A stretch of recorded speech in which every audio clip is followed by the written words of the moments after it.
down on cell phone use in the classroom. Our Abby Lester sat down today with Tazewell County Superintendent Dr. Chris Stacy to get some details on what to expect in the area.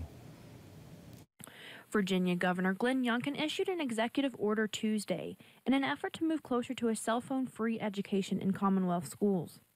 But in Tazewell County, a cell phone policy has been in place since last year, aiming to bring the focus back to the education in the classroom.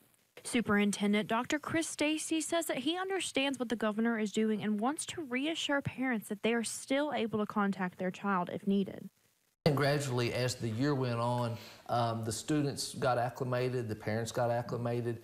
There was a lot of worry, what if I need to get a hold of my student, my child?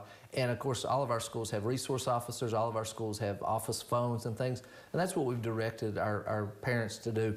These steps that have already been taken are meant to improve a child's education experience, while giving them a better chance to absorb what they're taught.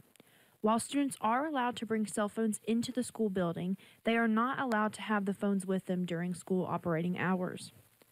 There is a connection between cell phone use, social media use, and the health of our children, a sense of urgency around this, and also a set of conversations across Virginia so that local communities can develop common sense solutions that will norm set how we want our children to grow up in healthy and in vibrant learning communities in our schools. While the policy was new last year, Stacy is hoping the response will be more positive this year and continue advancing the education of Tazewell.